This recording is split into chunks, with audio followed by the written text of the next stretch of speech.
Good afternoon and welcome to the Vantage Point. I am Lisa Hamilton. This afternoon we'll be speaking with President of the University of Guyana Student Society, Mr. Jafar Gibbons. He'll tell us a bit about the plans of the UGSS to improve the student life on campus. Mr. Gibbons, thanks for being here. Thank you very much for having me. I must say thanks to the Almighty Father for giving me the health and strength to be here also. All right. Well, before we begin, can you please tell the viewers a bit about yourself? They might not know what you're studying at the University of Guyana and some of the groups you've been a part of in the past. Well, I'm a second-year international relations student in the Faculty of Social Sciences. My name is Jafar Gibbons. I'm 25, even though I look like 16. I've been a part of a few groups throughout my entire life. I've actually, my former job, I used to be coaching small kids and I used to be interacting with parents. I was an international liaison for the Guyana Football Federation, so I was dealing with all of the international teams that would come in to participate. And over the years, I've built relationships with those teams. Jamaica just came here. I was with them the entire day, unofficially. I was with them for about the entire stay. Just recently at the university, we would have formed the Student Action Movement. So that's a group of about like 8 persons that when we started. And our reason for starting the movement was basically taking action as opposed to coming up with problems. So what we did, sometimes we would get together and we would debate stuff. Yo, campus is nasty, what you think? Campus is, and all the problems that students face at campus, we would try to solve those problems. So for example, we were having the discussions about the washrooms, and some of the debate was actually real good, because what we learned from the debate was actually how the students use those washrooms. So it's not necessarily the administration problem as it relates to the cleanliness of the washroom. The students, you don't want to hear the story, but what came out of that debate, and that was central for us, was the fact that washrooms were dirty, and it had to be cleaned. And for the summer, we said, listen, let's go in and clean the washrooms. If the washroom is a problem, let's clean the washrooms. Just recently, we would have highlighted that garbage is becoming an issue on campus. So through the Student Action Movement, we would have approached a few ministries in getting bins so that students get more access to those bins, so that you won't have the need to throw or leave your stuff about the place. And Student Action Movement is actually all about solving problems, but it takes on a different approach. So we sit, we discuss, we debate through dialogues, and the outcome of those debates and dialogues, we put action to it. So it's actually very good. So it's a collaborative effort? Yes, it's with us and with admin. But okay. What's central to the process is that we emphasize on having students involved. So some students would say, yo, we paying fees for this, why we gotta do this? It's like, okay, but you're still complaining that it's not done. So instead of keep complaining and worry about you're paying the fees, which you're right, you're paying the fees and maybe the service is deficient in an area, how about we collaborate and take action? Yeah, we collaborate and we make it work, because we make it work. Okay, and I know since you've been elected as president of UGSS, you would have left SAM. Is that correct? Not left entirely. Because of my new post, I cannot function as the chairman of. So there is a provision in the Constitution for the ascendancy of the first vice president of the group and the second vice president. So everybody gets to fill that executive once I'm the student society president. So I didn't left per se, it's just I had to relinquish the position because it creates a conflict of interest when the UGSS has to do business with the different groups on campus. However, I'm still an active member though, I'm not an executive member anymore. So I'm there, and the group has a variety of leaders in it. So to select a new leader is very simple. it's not very simple, it's very difficult because there are so many leaders in the group and so many passionate students that want to see they not only feel the announcement, but they would like to be part of that culture. Okay. And you would have been recently elected. Before asking you how you feel, I'm tempted to say that you're ready for action, because I believe just one day afterwards you would have organized with the University of Guyana Minibus Association there to transport students who live on the East Coast. Instead of having them go all the way to Starbrook Market to come back to head up that side, buses will take them directly along that route.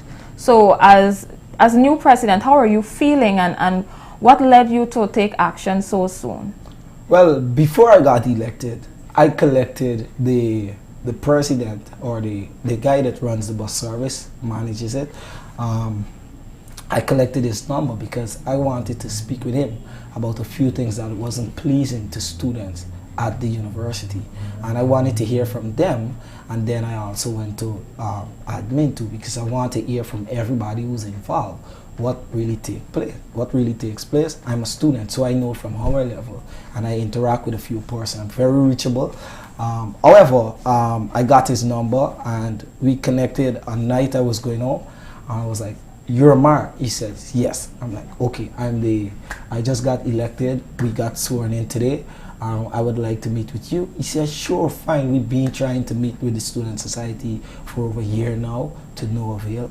And we met with him the Wednesday, and we sat, and he told me that they had an East Coast run system in place, but it wasn't being accessed because nobody was taking.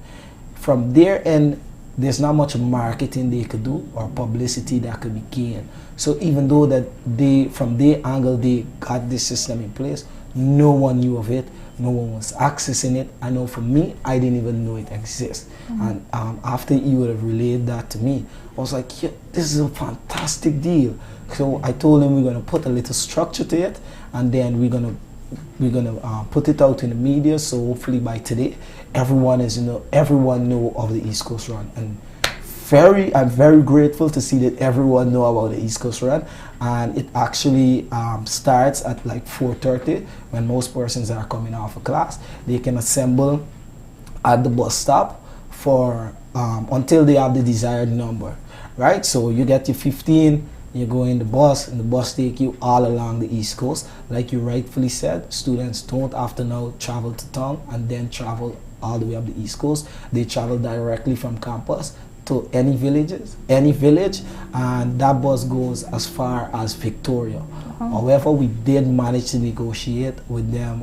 If there's about 4 or 5 persons that have to go to Micah, that bus can take you there also. And this saved these students both time and money, you would say? Not necessarily money, because of the fact that the buses, based on our understanding, will charge you the fare to go to town and to go to your village. The same fare. So it doesn't increase your transportation fee. It doesn't decrease either, which in my estimation I would say that's fair. And however, it saves you a lot of time. And I've had experience where I had to go to the East Coast from UG. The East Coast traffic alone is already something that will blow your mind away.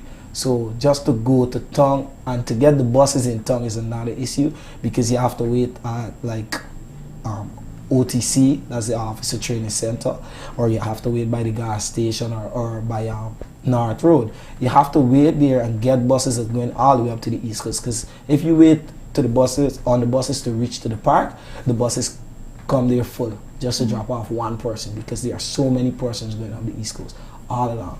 So it's really a burdensome process to go home if you're living on the East Coast from campus. So to me, that's why the deal is so amazing.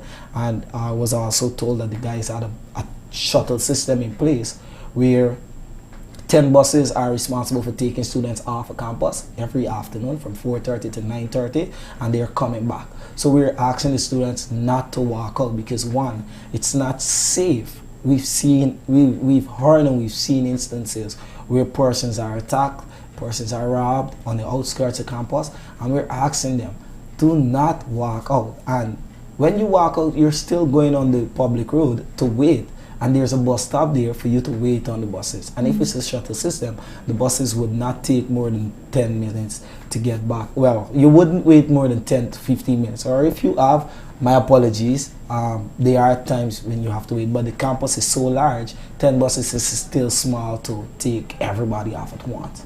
So okay, but before we get into the issue of security, you also would have made some improvements to the internet on campus. That's true. yeah, well, it depends on how you look at it. I am not responsible for internet, so I cannot improve the internet access. Okay. However, there's a guy in charge of that. That's Mr. Fidel Captain. He's in charge of CIT, the Center of Information Technology there, and he's solely responsible for the distribution of data. Before my time, there was 15 megs of data that was distributed for the students. This was relayed to us in a town hall meeting by Mr. Captain himself. However, the day after I was sworn in, I went to a meeting with him, and he would have relayed to me that as of today, now you don't have access to 15 megs of data. You're now accessing 100 megs of data, and that's even more fantastic because he's also in the process of installing a few other access points around campus. So the internet it's really, and the students, they feel it. And then the day after that meeting, he would have relayed to me that there's another access point in GWLT. So there are improvements in that area already. Correct. Okay, and now getting into the thick of things. We know over the years there have been some infrastructure challenges at the University of Guyana, and this takes into consideration issues you might have at the washroom facilities, in classrooms being hot, etc. Could you speak to some more of those issues and some of the plans as president of UGSS? Well, for me, the improvement of the washrooms will definitely come from the head of maintenance and facilities. Right there, directly in the most from the student society we can do is keep it clean, launch campaigns that would tell students to keep it clean. Because let me be honest with you, I was involved in cleaning washrooms. Those are not administrative problems that are causing some of the issues in the washroom. Students are, I can't say it on camera, right? So we're advising students to please take care now. It's not solely students' problem. I will admit that sometimes you go into the washroom, there's not paper or there's not soap. So you will have those issues, and I think admin can look into that. But there's so much, right? And however, as it relates to other infrastructure, you mentioned classrooms the hot classrooms. That's something on my portfolio, something that I'm looking to work on. I haven't had any sleep last night. I was up all night working on the proposal to improve those classrooms by the installation of industrial fans, and that's a project that I'm looking to complete by November month end. I'm not sure it will be completed by then, but I'm not the type of person that would just sit around. So I finished the proposal. I will run it by my council just to ensure that they know what's the next move for the UGSS. It wouldn't cost the UGSS much, and we're going to be looking to alleviate some of those hot classroom problems. And the university collects a fee to take care of these facilities? Yeah, there's actually facility fees, and in the facility fees there are different breakdowns. So you would have $1,000 in there is your UGSS fee, $1,000 your batch fee, there's a $3,000 sports fee, there's a learning and resource fee, which is $15,000 and $25,000 for the 2 semesters, so it's like $40,000 per student in the facility fee out of that. So there's different aspects of your facility fees that would take into consideration different responsibilities also. Okay, and moving now back to the topic of security. You've told us that you're trying now to meet with the Commissioner of Police or to write with him about providing security services on campus. Could you tell us why? We know why, but tell us some of the stories, some of the ways in which students would have been affected when it comes to security. Well, to be honest, some persons don't like to believe that the campus is not safe, and that take into consideration the frequency, which is crazy. That takes into consideration the frequency of these robberies or these crime, whether it's a whether someone stole your stuff or something like that. But for me, I take it very serious because of the fact that it could happen to anyone. It's not a case where I can say, oh, that was Lisa. It could happen to myself, and worse, it can happen to anyone. And on that note, I'm meeting with someone tomorrow who wants to light up the campus. So they want to put more lights on the campus, right? So that alone is improving your security. So now persons can choose which spots on campus, in the campus, to attack you. And then more so on the note of the Commissioner of Police, before I go ahead, the lighting up of the campus was something that was brought to my attention by one of the candidates in the election race. That's Patrick Benjamin Huntley, and I recently nominated him for Senior Vice President of the UGSS, and he has been, the nomination went through, so he's now the Senior Vice President of the UGSS, and that's a project that he wishes to undertake, and that's going to happen. Mr. Leslie James is also a student at the University of Guyana. He's actually pursuing his master's. I was told he's currently on leave. Mr. Happy is now the Commissioner of Police while he's out. What we want to do with the Guyana Police Force is invite them and more so ask them about providing patrol services for the campus on the outskirts from about 8 o'clock in the morning to about 10:30 in the evening. Now the patrol doesn't have to be all day, it can be periodically, and they're welcome to drive in 1 or 2 times on the campus, just show their presence. I think that will chase any criminal away. I'm hoping it does, because I don't want to be a sitting president and someone is robbed right on campus, and then they say, yo, it's because of the light or because of the security, things that we ourselves can put measures in place for. Okay. And we know that the saying that all work and no play makes Jack a dull boy. Yes. And we know you also have plans for sporting activities on campus to increase in that area. Yes. Well, the funny story is, last year, the students of the university was not given the opportunity to show their sporting talents outside of athletics. There weren't any sporting activities outside of athletics. I know some persons may call this scavenger onto sporting activity, or we can say we did at Scrabble and chess. But Scrabble and chess is about 40 students at a campus of over 7,000 students. So what I'm doing, what I did actually, I host a football tournament, right? The winner from the first to third place team was given trophies and medals.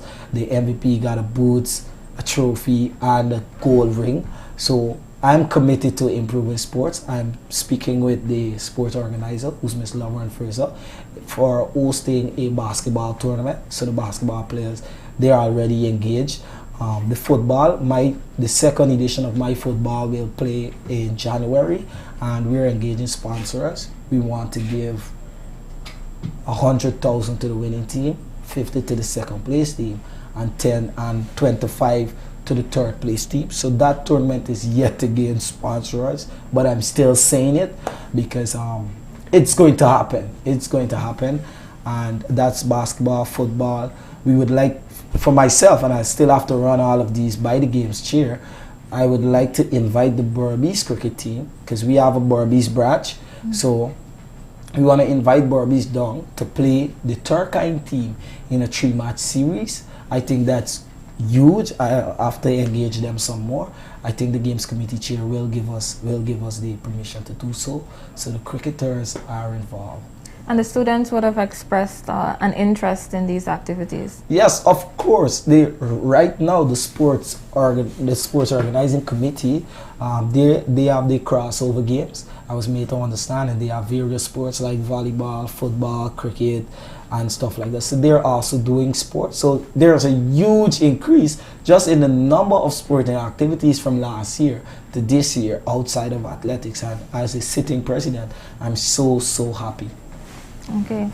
And I know you also plan to reach out to members of the alumni and master students to assist UGSS and the university in general when it comes to donations or maybe policies. Are any of those in the pipeline right now, those plans? Yes, like I would have stated earlier, off the camera, I would like to engage the masters some more, right? I don't know how the masters feel about the university. I don't want to assume how they feel either, but I would like for, and I don't say this to mean they're not involved, but I would like to see them some more outside of class. I would like to run some policy by them. I would like for them to also run some policy suggestion by myself to, these are some of the ways you can improve sports, not just by hosting tournament, but you create a structure. So you see, so somebody comes and say, Jafar, this is a structure for football. If you want it to improve,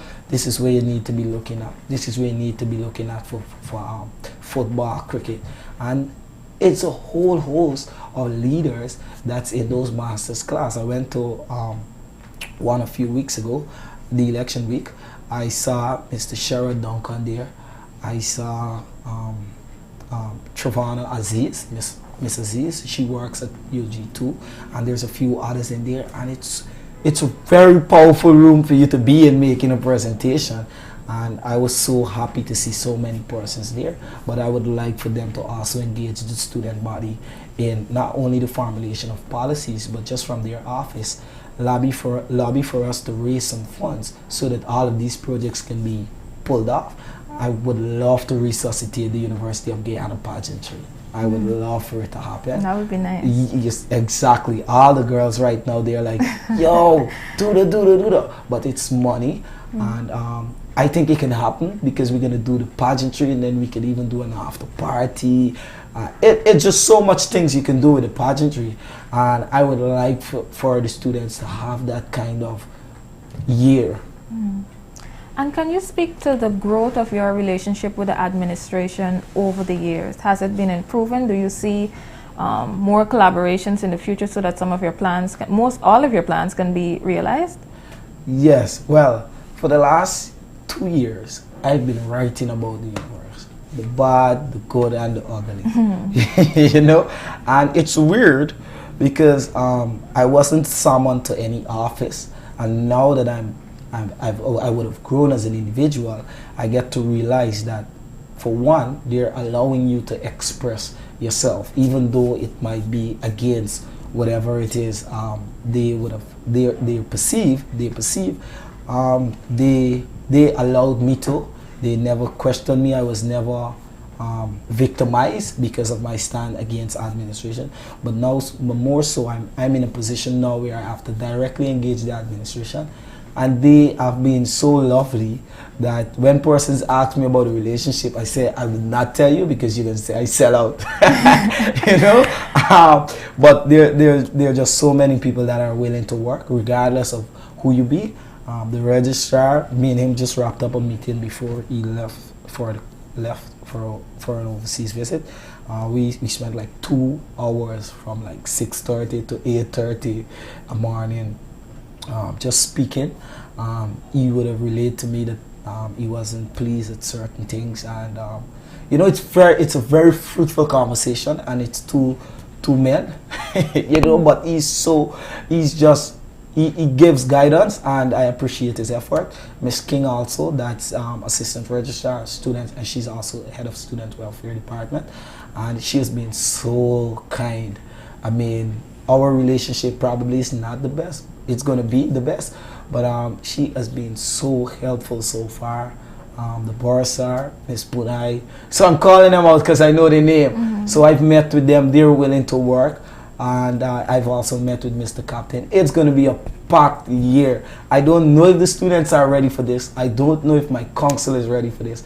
I seem excited, right? Yes. Because it's, for one, the permission to do all of these stuff are there. All the necessary permissions are there.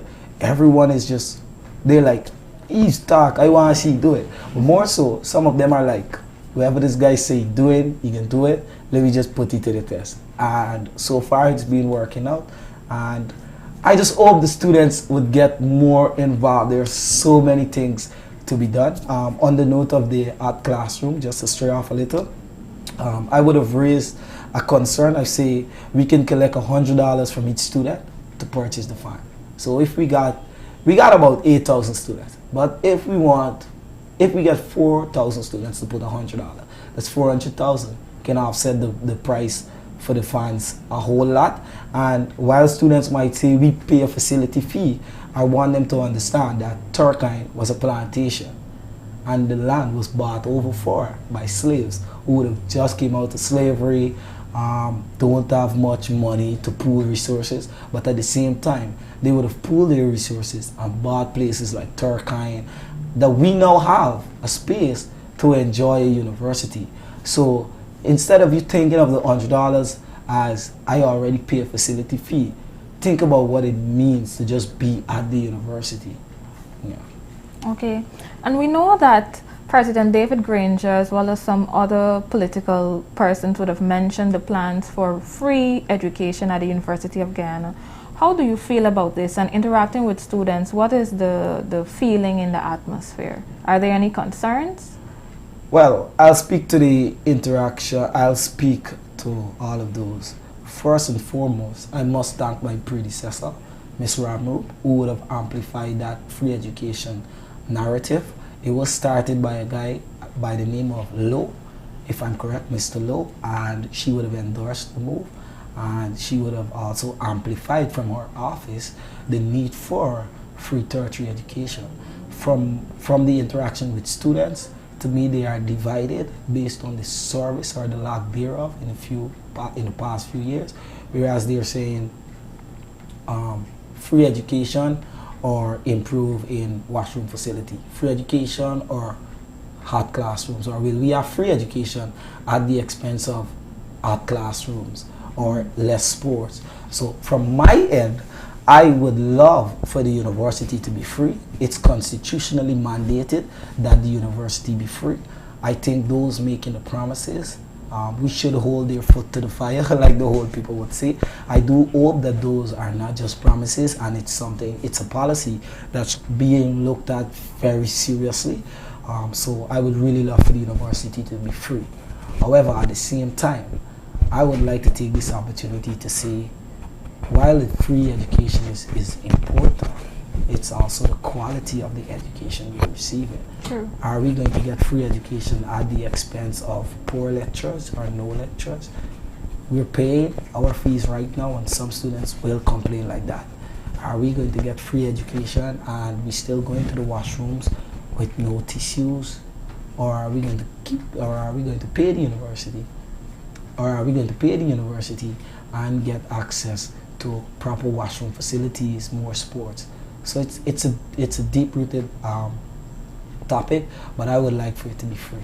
So would you be open to more discussions with the politicians and in this regard on some of the concerns? Yes, as the student representative, as the elected student representative, definitely we would love to engage them, but understand that it has to take on a serious approach in implementing that aspect of the university. It cannot be a conversation just for a publicity, or it cannot be a conversation just to say, oh, we started a conversation. It has to be something with direction. It has to be, when we finish those discussions and those meetings, students must have access to free education as the Constitution states. Agreed. And now in wrapping up, Mr. Gibbons, you've mentioned a number of challenges: infrastructure, security, lights, etc. Could you state how altogether these issues being fixed, what it means to students? Why is it important that we ensure that all of these things are in place at the University of Guyana? First and foremost, students for quite some time feel like they're divorced from administration. That's because of the lack of things that they need to access to feel a part of the university. So they stay away from decision making. Like, for example, the election just passed. We only had about 1,020 total votes, right? Whereas the university has over 7,000, 8,000 students. It's a huge percentage that did not vote. So what? They're not participating because of all of these things on campus that they feel is not, all of these decisions being made that is not in their best interest. So if students see this place is lighted, we can come here and model. We can come here and play sports. Our classroom is an area to chill in. You know, this is actually a space for us. Some students, they can't wait to get off the campus. So all of these changes will make you feel so nice. The internet is there, you have better classroom, you have more sporting activities. The models can now feel like they ain't just gotta come UG and show the beautiful faces. They can actually partake in events. The DJs can also play at these events. So it's a space for everyone. I'm currently talking with CIOG. I'm trying to resuscitate the Islamic society up there. There's a room for prayers. The Islamic organization can send an imam every Friday, and they have Juma right there, as opposed to you having to come off a campus and go to a masjid. So with everybody feeling involved, students is going to be a lovely feeling. So I think students will become more involved, and that's the undertone of my campaign. Until now it is. I would love for students to be involved, and when they are not, we're going to go to them, because I'm trying to introduce also a new culture of campus where we're consulting with students. By consulting with them, they feel included in decision making, and by including them, they participate. So it's consultation, inclusivity, and participatory environment. Very well said. Thank you very much. All right.